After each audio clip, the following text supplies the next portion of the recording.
Good morning student. आज हम आप लोग को फिर से इलेक्ट्रिसिटी पर सेट 1 में ही एमसीक्यू दे रहे हैं जो चार्ज और पोटेंशियल डिफरेंस पर बेस्ड होगा।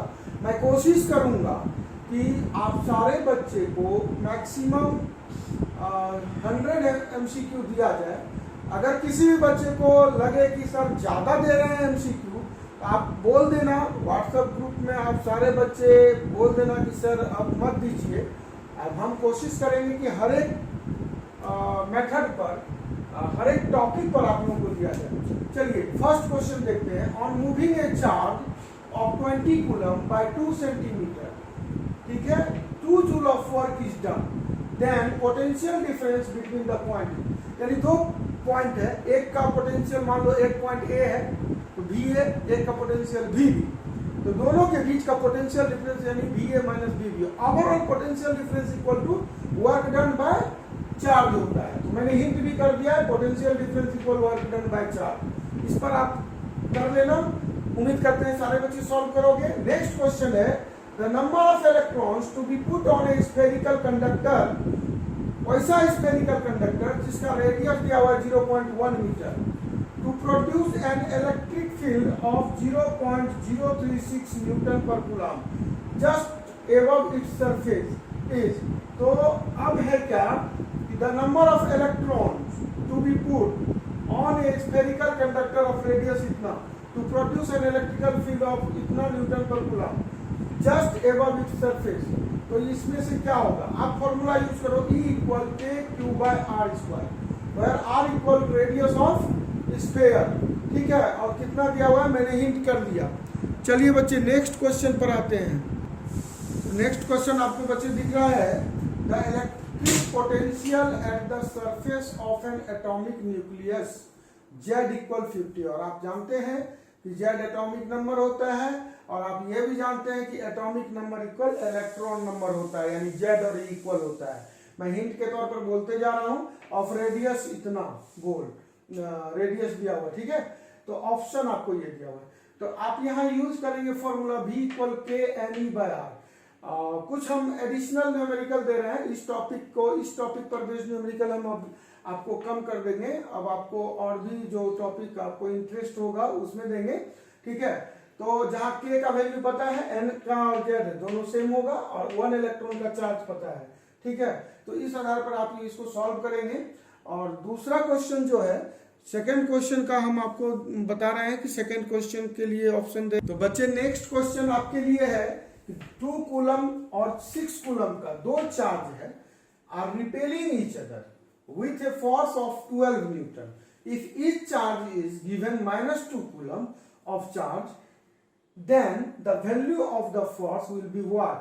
तो आपको चार ऑप्शन है, 4 Newton attractive, 4 Newton repulsive, 8 Newton repulsive और 0। क्या होगा, मैंने आपको हिंट के तौर पर लिख दिया है, आप देख लेंगे। हिंट में मैंने किया है कि रिजल्टेंट चार्ज आफ्टर एडिंग क्या होगा। तो जो पहला चार्ज है Q1, वो आपको देखो -2 कूलम चार्ज है, ठीक है, जबकि फर्स्ट चार्ज कितना है आपका 2 कूलम। तो इसमें ऐड करने के बाद -2 + 2 0, जो Q1 होगा। Q2 क्या होगा, तो Q2 चेक करो, 6 + 6 कूलम है, और इसको ऐड करोगे तो -2 में +6 ऐड कर दो तो +4 कूलम। उसके बाद फोर्स का फॉर्मूला लगाओ, K Q1 Q2 bye R square, तो आपको पता चल जाएगा कि कितना फोर्स होगा। ओके स्टूडेंट, मैं नेक्स्ट क्वेश्चन आपको दे रहा हूं। नेक्स्ट क्वेश्चन बच्चे आपको बोर्ड पर दिख रहा होगा, a charge of 1000 coulomb flows through a conductor for 3 minutes and 20 second, find the magnitude of current flowing through conductor. Very very simple question. आप लोगों को इस क्वेश्चन को सॉल्व करने में बहुत मजा आएगा, क्योंकि कुछ सोचना नहीं है, क्योंकि Q का वैल्यू दिया है 1000 कूलम और 3 मिनट 20 सेकेंड टाइम दिया हुआ है। तो आप सेकेंड में कन्वर्ट कर लेंगे, 3 मिनट में कितना second, 180 second and 20 second 200 second. तो टाइम भी क्लियर है, मेरे बात को सुन रहे होंगे। तो टोटल टाइम 200 सेकेंड, जबकि आपका चार्ज कितना है 1000 कूलम, तो I equal Q by T। Clear हो गया होगा, आंसर भी पता हो गया होगा, ठीक है। Next question 19 number of electron constituting 80 milli coulomb of charge is. Number of electron आपसे मांगा जा रहा है बच्चे। आप जानते हैं टोटल चार्ज Q इक्वल क्या होता है, N × E। N means number of electron into E means charge of one electron. Formula से सॉल्व कर लोगे तो n इक्वल एन इंटू ई। एन का वैल्यू आपको कितना है, n निकालना है, ठीक है। चार्ज का वैल्यू 80 मिलीकूलम। मिलीकूलम 1 मिलीकूलम में 10 टू द पावर -3 कूलम, तो 80 मिलीकूलम में आपको पता हो गया कितना, ठीक है ना।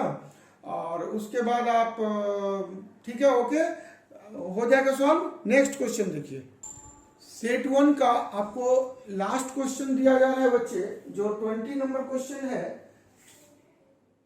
ये क्वेश्चन में है if a body is positively charge then it has. अगर कोई भी बॉडी पॉजिटिवली चार्ज होता है तो आपको बताना है कि क्या हो सकता है। एक चीज तो पता है कि पॉजिटिवली चार्ज है तो प्रोटॉन एक्सेस होगा, इलेक्ट्रॉन एक्सेस हो नहीं सकता है, तो व्हाट विल बी पॉसिबल, आपको ये बताना है, ठीक है। तो अब देखते हैं कि आप लोग सेट 1, अब आगे हम सेट 2 देते हैं जिसमें कि कुछ और भी आपको रिलेटेड क्वेश्चन होगा VIR पर बेस्ड, और वो आप लोगों को ज्यादा मजा आएगा सॉल्व करने में। ओके स्टूडेंट, चलिए आते हैं सेट 2। जैसा कि आपको बोर्ड पर क्वेश्चन दिख रहा है कि इन the absence of potential difference in a conductor what will be possible.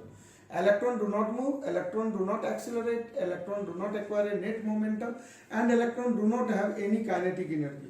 तो क्या पॉसिबल होगा? In the absence of potential difference there will be no field inside the conductor. Conductor के अंदर कोई भी फील्ड नहीं होगा, जिसके कारण एवरेज एक्सेलरेशन जो होगा, अगर कोई भी फील्ड ही नहीं होगा तो एवरेज एक्सेलरेशन इलेक्ट्रॉन का क्या होगा? निश्चित तौर पर 0। और अगर 0 होगा तो क्या होगा, अब आपको बताना है। चलिए नेक्स्ट क्वेश्चन है, electric current is due to drift of electron only. ये मैं नहीं बताऊंगा, कुछ हिंट ये आपको करना है। क्या होगा? ऑप्शन दिया हुआ है, आंसर क्या होगा बताना है। चलिए बच्चे नेक्स्ट क्वेश्चन है आपके लिए, from the graph between current I and voltage V shown identify the portion corresponding to negative resistance. अब आप गौर कर सकते हैं नेगेटिव रेजिस्टेंस क्या होगा। तो अगर ग्राफ के अकॉर्डिंग बात करें तो नेगेटिव रेजिस्टेंस आपने देखा, जबकि यहां ग्राफ में दिया हुआ है I करंट है और V वोल्टेज है, और ग्राफ अगर देखोगे तो R इक्वल होता है V/I according to Ohm's law. Means current अगर घटेगा तो निश्चित तौर पर R बढ़ेगा, और R घटेगा मतलब एक दूसरे का इनवर्सली प्रोपोर्शनल। तो आप देखो यहां पर क्या हो रहा है, स्लोप पॉजिटिव है, बट यहां पर स्लोप क्या है? निगेटिव है। जब स्लोप निगेटिव होगा तो निश्चित तौर पर क्या होना चाहिए? निगेटिव रेजिस्टेंस कहां होना चाहिए? आपके सामने ऑप्शन है, इससे ज्यादा इसमें हम बता नहीं सकते हैं। नेक्स्ट क्वेश्चन है, there is a current of 4.8 ampere. I का वैल्यू दिया हुआ है in a conductor and the number of electrons that cross any section normal to the direction of flow per second. Time दिया हुआ है कितना? पर सेकेंड, यानी 1 सेकेंड। तो टी भी दिया हुआ है, आई भी दिया हुआ है, ठीक है। नंबर ऑफ इलेक्ट्रॉन, तो आपको पता होना चाहिए कि कौन सा फॉर्मूला आप लगाएंगे। निश्चित तौर पर आई इक्वल फॉर्मूला पढ़ा है आपने, चार्ज और करेंट और टाइम, इन तीनों के बीच फॉर्मूला आपने पढ़ा है। I equal Q/T, charge per unit time is called current, ठीक है ना। तो Q/T पढ़ा है, तो Q इक्वल I इंटू टी। अब इससे ज्यादा हम क्या बता सकते हैं? आप सब बच्चे समझदार हैं, देख लोगे। नेक्स्ट क्वेश्चन बच्चे, आपको एक ग्राफ दिया गया है V और I के बीच। VI graph for a 2 metallic conductor, 2 metallic conductor है A और B, ठीक है ना। is shown in the given figure. If RA and RB are resistances of conductor A and B, RA और RB कह रहा है कि रेजिस्टेंस है A और B का, तो क्या इसमें पॉसिबल है? तो सबसे पहले तो हम लोग को ये ध्यान रखना होगा बच्चे कि R होता क्या है? तो V/I, ठीक है। R इक्वल होता है V/I। कहने का मीनिंग हुआ V/I क्या चीज को शो करता है? आप जानते हैं कि V ये है, ठीक है, और I ये है। ये हो गया V बच्चे और ये हो गया I, ठीक है। तो V/I क्या चीज को शो करता है? तो स्लोप। तो R इक्वल क्या हो गया? 1/स्लोप। अब आपको देखना है कि स्लोप जो है 1/स्लोप, रेजिस्टेंस जो होगा स्लोप का इन्वर्सली होगा। जब स्लोप का इन्वर्सली होगा तो आपको ध्यान रखना है कि स्लोप जो होगा, यहां देख लोगे कि बी का स्लोप और ए के स्लोप में क्या डिफरेंस है।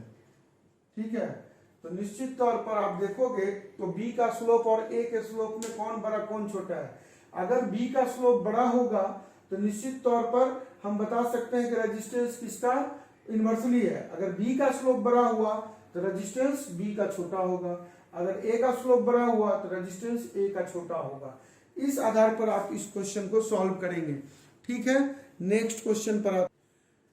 ठीक है बच्चे, कल से मैं और भी इजी क्वेश्चन आप लोगों को फिजिक्स में दूंगा इलेक्ट्रिसिटी में। आज मैं ज्यादा क्वेश्चन इसलिए नहीं दे रहा हूं कि कहीं आप लोग बोर ना हो जाए। कल से बेहतर क्वेश्चन और दूंगा जिससे आप लोग को ज्यादा से ज्यादा क्वेश्चन सॉल्व कर पाए। Okay student.